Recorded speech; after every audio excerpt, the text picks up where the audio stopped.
नमस्कार, NB news देख रहे हैं आप और मैं हूं आपके साथ ऋतुश्री बथरिया। नजर डालेंगे छत्तीसगढ़ मध्य प्रदेश की तमाम और अहम खबरों पर। छत्तीसगढ़ में कांग्रेस ने बीजेपी और अडानी के साथ कथित रिश्तों को चुनावी मुद्दा बना लिया है।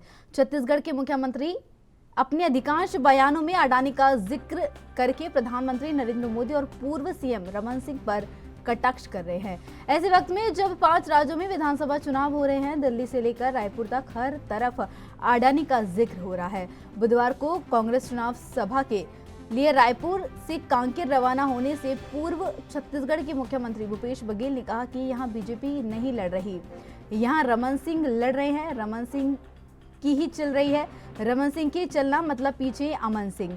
अमन सिंह पीएम मोदी के साथ है, बोले तो अडानी के साथ है और अडानी की नजर छत्तीसगढ़ की खदानों पर है। मुख्यमंत्री भूपेश बघेल ने मध्य प्रदेश में जारी किए गए कांग्रेस के वचन पत्र को लेकर भी प्रतिक्रिया दी है।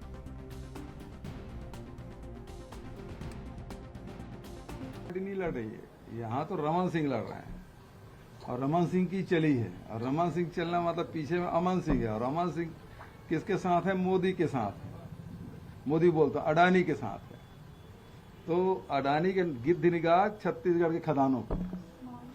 और ये रमन सिंह जी तो लुटा रहे थे अडानी के सारे खदान। ये अपने आप को मजबूत करने की कोशिश करेंगे, आसपास अपने लोग खड़े कौन? होंगे। रमन सिंह और पूरे कुनबे के साथ डूबेगा, अकेले थोड़ी डूबेगा। ये देखिए, हम तो पहले ही घोषणा कर दे 20 क्विंटल धान खरीदेंगे, ठीक है। दूसरा हमने कहा कि 17.5 लाख परिवार को आवाजेंगे, भारत सरकार दे न दे। 7.5 लाख लोगों के खाते में पैसा चला गया है 21। उसके अलावा 10 लाख लोगों को और देंगे, प्रियंका जी ने घोषणा कर दी है। जाति जनगणना कराएंगे, ये भी घोषणा कर दी है हम लोगों ने। भारतीय जनता पार्टी अभी तक के उल्टा लटकाने में लगे हुए हैं। छत्तीसगढ़ में आएंगे, अमित शाह जी आए थे, उन्होंने कुछ बात नहीं कही कि किसानों के लिए, मजदूरों के लिए, महिलाओं के लिए, युवाओं के लिए क्या करेंगे। उन्होंने उल्टा लटकाने की बात कही। क्यों? कि उनके और अडानी के बीच में कांग्रेस की सरकार खड़ी हुई है, खदान और अडानी के बीच में। तो इसलिए उनको कुछ नहीं सूझ रहा है। नहीं तो हम लोग भी विपक्ष में थे तो पहले ही हमने कहा था किसानों को कर्जा माफ करेंगे, 2500 रुपये क्विंटल में धान खरीदी करेंगे, बिजली विभाग करेंगे। भारतीय जनता पार्टी मौन है। हम तो सत्ता में, उसके बाद भी 3 बड़ी घोषणाएं। मतलब 17.5 लाख परिवारों के यदि हम मकान देते हैं तो पैसा कितना होता है? वो जाता है 18-20 हजार करोड़ रुपया। और ये भी कह दिया केंद्र सरकार उसमें सहयोग दे ना दे, हम देंगे। तो ये 20,000 करोड़ की पहली घोषणा है। और 15 क्विंटल की जगह 20 क्विंटल खरीदेंगे, 4-5 हजार करोड़ का वो अतिरिक्त भार है। इतना तो हम तो पहले ही कर दिए, लेकिन भारतीय जनता पार्टी मौन है। क्यों? क्योंकि उनको पता है कि सत्ता में आ ही नहीं रहे। पूर्व सीएम कमलनाथ ने दिग्विजय सिंह के कपड़े फाड़ने वाले बयान पर हंसते हुए सफाई दी। पूर्व सीएम कमलनाथ ने हंसते हुए कहा कि मैंने गालियां खाने की पावर ऑफ अडानी दिग्विजय सिंह को दी है। वहीं आज कमलनाथ के इस बयान पर एमपी के सीएम शिवराज सिंह चौहान भी चुटकी लेते हुए नजर आए। सीएम शिवराज ने कहा कि कांग्रेस में काम बटे हुए हैं, गालियां खाने की पावर ऑफ अटॉर्नी भी दी गई है। इसका खुलासा खुद कमलनाथ ने किया है कि गाली खाने की पावर ऑफ अटॉर्नी उन्होंने दिग्विजय सिंह को दी है।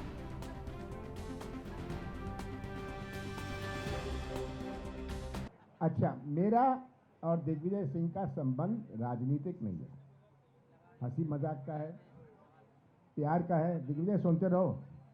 और मैंने बहुत पहले इनको एक पावर ऑफ अटॉर्नी दी थी अपनी। वो पावर ऑफ अटॉर्नी थी कि कमलनाथ के लिए आप पूरी गालियां खाइए, ठीक है। तो ये पावर ऑफ अटॉर्नी आज के दिन भी वैलिड है। लेकिन ये भी सुन लीजिए, गलती कौन कर रहा है ये पता होना चाहिए। देखिए, गलती हो या नहीं हो, गाली खानी है। काम बटे हुए हैं।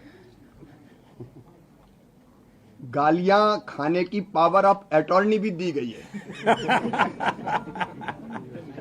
और श्री कमलनाथ जी ने खुद खुलासा किया है कि गाली खाने की पावर ऑफ अटॉर्नी उन्होंने दिग्विजय सिंह जी को दे रखी, जो अभी तक वैलिड है। अब मैं कमलनाथ जी से पूछना चाहता हूं कि ऐसा काम ही क्यों करते हो कि गाली खाना पड़े, और गाली खाना पड़े तो खुद ना खाएं, दूसरे को पावर ऑफ अटॉर्नी दे दें। ऐसे ही सरकार चलाने की पावर ऑफ अटॉर्नी भी इन्हें श्री दिग्विजय सिंह जी को ही दे रखी थी। तो पहले भी बंटा ढार हुआ और बाद में भी बंटा ढार ही हो गया। अब कांग्रेस का बंटा ढार हो गया। उस समय जब सरकार चलाई दिग्विजय जी ने, उस समय भी मध्य प्रदेश की जो दुर्गति हुई वो जनता को पता है। लेकिन अद्भुत है ये कांग्रेस और धन्य है इसके नेता, ये गालियां खाने की पावर ऑफ अटॉर्नी भी देते हैं। छत्तीसगढ़ के सीएम भूपेश बघेल और पूर्व सीएम डॉक्टर रमन सिंह में वाक युद्ध शुरू हो चुका है और अब लगने लगा है कि इसका अंत चुनाव परिणाम के बाद ही होगा। पूर्व मुख्यमंत्री और बीजेपी नेता रमन सिंह ने कहा कि भूपेश बघेल को डॉक्टर रमन सिंह के सिवाय कोई और चीज सपने में नहीं दिखती है।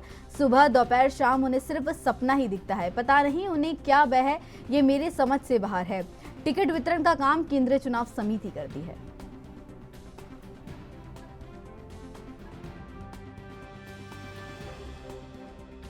नहीं, छत्तीसगढ़ के स्थानीय नेता ही पूरे काम कर रहे हैं। राष्ट्रीय स्तर के नेता को चुनाव के इस प्रचार में आशीर्वाद के लिए हम बुला रहे हैं। और भूपेश जी के पेट में इतनी दर्द क्यों हो रही है हमारे नेताओं से समझ के बाहर है।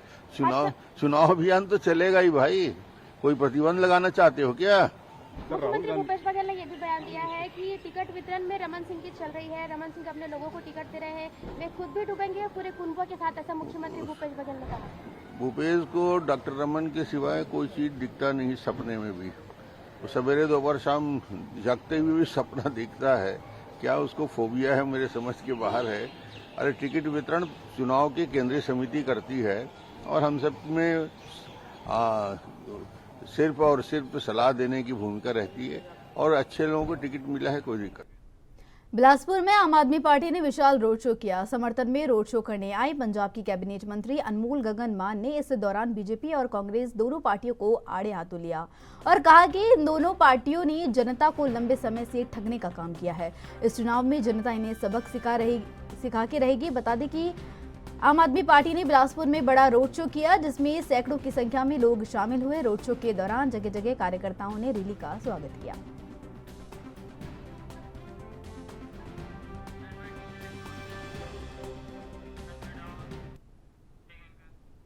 और वहीं नारायणपुर विधानसभा क्षेत्र के वर्तमान कांग्रेस विधायक चंदन कश्यप पर कांग्रेस ने फिर से भरोसा जताया है और उन्हें फिर से नारायणपुर विधानसभा क्षेत्र से मैदान में उतारा है।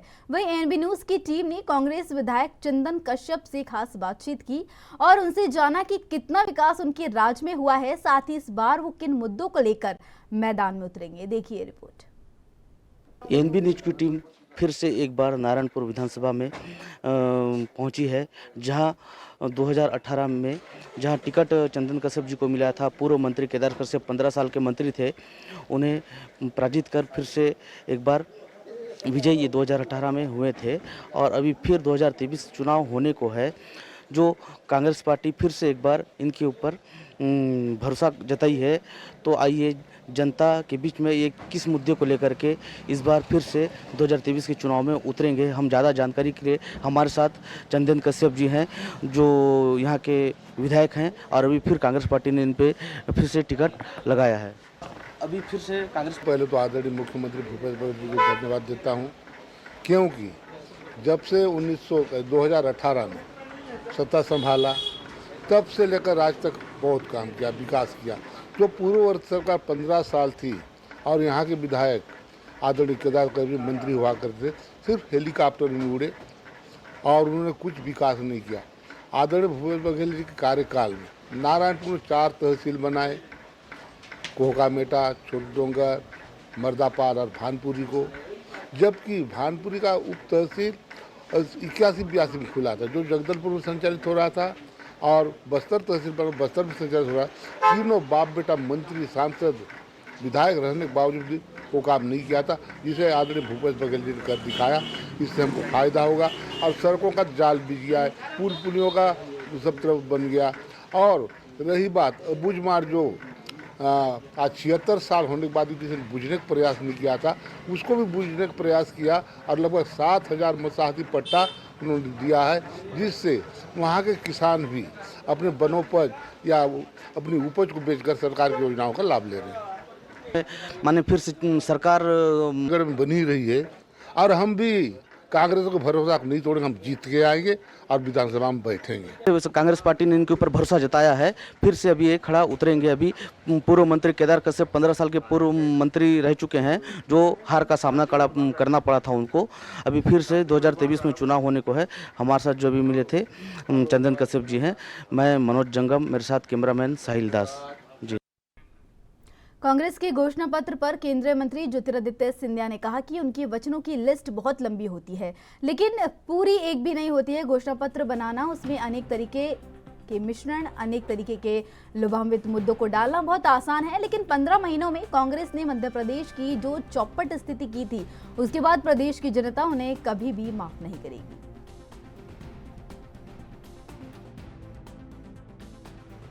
जहां तक वचनों की बात है, वो तो एक इतनी गहरी खाई है कांग्रेस की और इन दोनों की,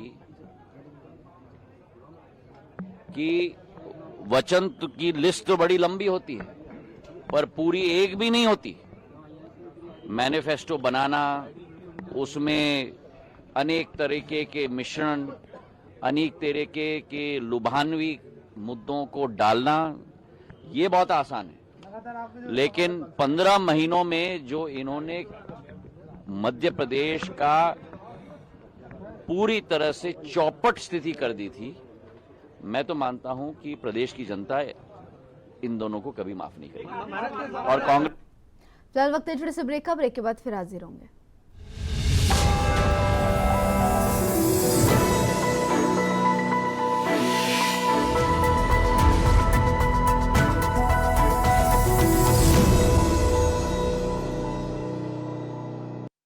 और वहीं ब्रेक के बाद आप सभी का फिर से स्वागत है। बढ़ते हैं खबरों की ओर।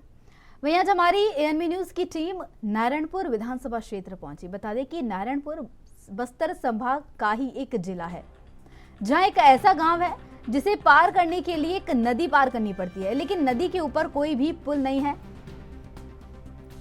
गांव में रहने वाले लोगों को या तो तैर कर या फिर नाव के माध्यम से दूसरे छोर में जाना पड़ता है। वहीं इस बीच हमारे ब्यूरो चीफ ने क्षेत्र की जनता से आगामी चुनावों को लेकर राय भी जानी और पिछले दिनों कितना विकास हुआ है, इसको लेकर भी जनता से बातचीत की।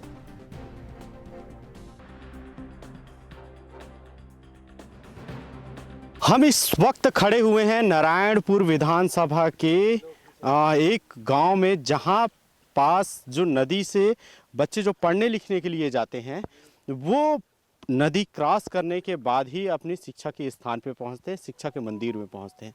जिस गांव की बात कर रहे हैं वहां ना ही स्कूल है और ना ही वहां कोई ऐसी सुविधा है जहां शिक्षा ग्रहण किया जा सकता है। पहली से लेकर के 12वीं तक के शिक्षा ग्रहण करने के लिए एक दूसरे गांव में जाना पड़ता है बच्चे लोगों को। ना ही यहाँ पुल की सुविधा है और ना ही कुछ निर्माण हो पाया है। निश्चित तौर पे यहाँ के जो विधायक रहे हैं, पूर्व विधायक की बात की जाए केदार कश्यप की, ना ही वो स्कूल का निर्माण करवा पाए गांव में और ना ही यहाँ तक के जो शिक्षा व्यवस्था है, जो पुल होनी चाहिए, उसकी व्यवस्था कर पाए हैं। लेकिन जो सत्तासीन विधायक है चंदन कश्यप, ना वो भी अभी तक के पुल बना पाए हैं और ना ही स्कूल का निर्माण करा पाए।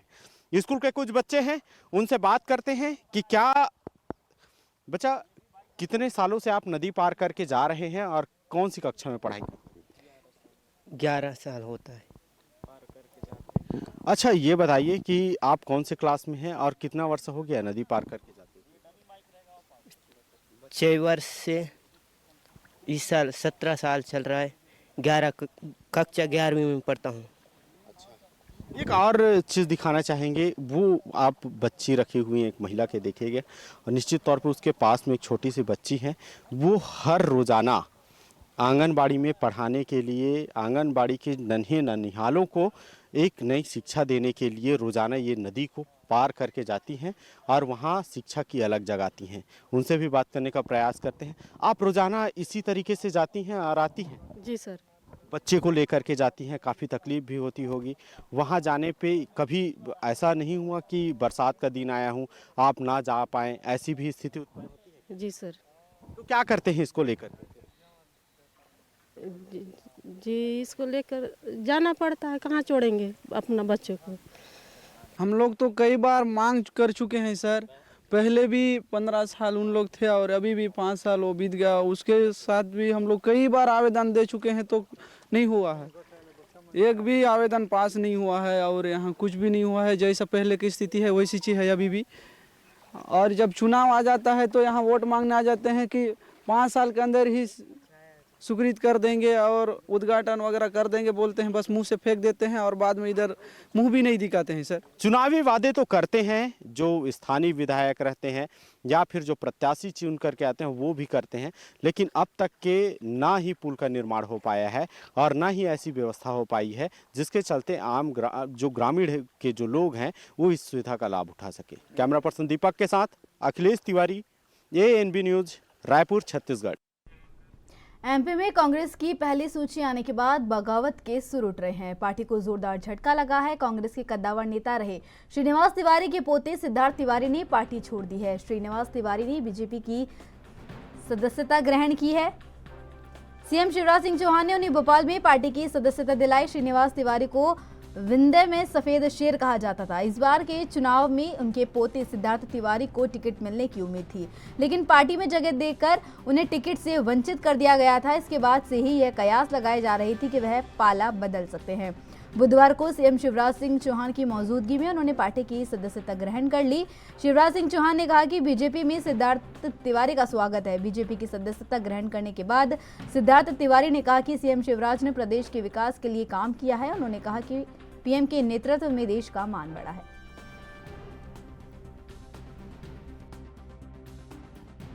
हमारे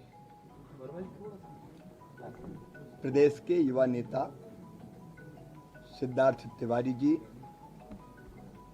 जिनके पीछे एक बड़ी राजनीतिक विरासत है, युवा है, एनर्जेटिक है, काम करने की तड़फ उनके दिल में है और उनके साथ साथ अनुभव की भट्टी में पके हमारे बुंदेलखंड के नेता कुंदर सिंह चौधरी जी, उन्होंने भारतीय जनता पार्टी की सदस्यता आज ग्रहण की है। भारतीय जनता पार्टी के परिवार में हम उनका हृदय से स्वागत करते हैं और भारतीय जनता पार्टी के काम को आगे बढ़ाने में उनकी निश्चित तौर पर बहुत महत्वपूर्ण भूमिका रहेगी। हम दोनों अपने नेताओं का हृदय से स्वागत करते हैं भारतीय जनता पार्टी के परिवार में। मेरे पूज्य बाबा जी ने 1972 में कांग्रेस ज्वाइन की थी। उसका एकमात्र कारण था कि 1971 में हमने पाकिस्तान को शिकस्त दी थी। आज कोई भी देशभक्त युवा इस बात को नकार नहीं सकता है कि मोदी जी के नेतृत्व में भारत नई ऊंचाइयों को निरंतर प्राप्त कर रहा है, चाहे वो सैन्य में हो, वाणिज्य में हो। आज सब जगह विश्व में हमारी तूती बोलती है और मैं मोदी जी के नेतृत्व से, भारतीय जनता पार्टी की विचारधारा से प्रभावित होकर आज बीजेपी का दामन थाम रहा हूं।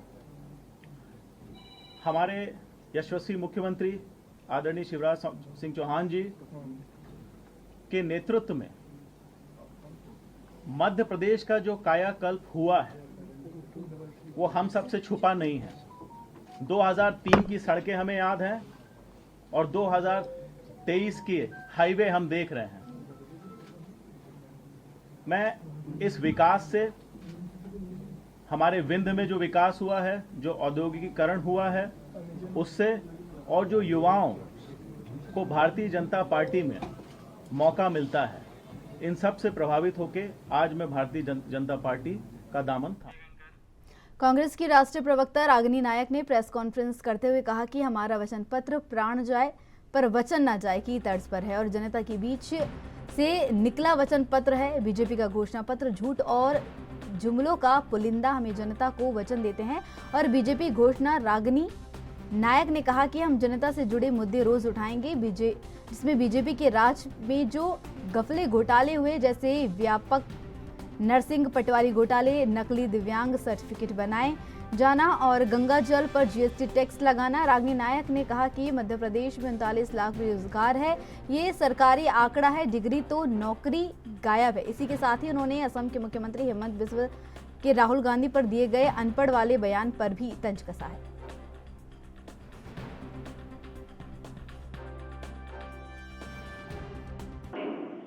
अब देखिए, झूठ का पुलिंदा तो 29,716 घोषणाएं करने वाले से पूछना चाहिए कि झूठ का पुलिंदा किसके पास है। एक दिन में 53,000 करोड़ की घोषणाएं करने वाले से पूछना चाहिए कि झूठ का पुलिंदा किसके पास है।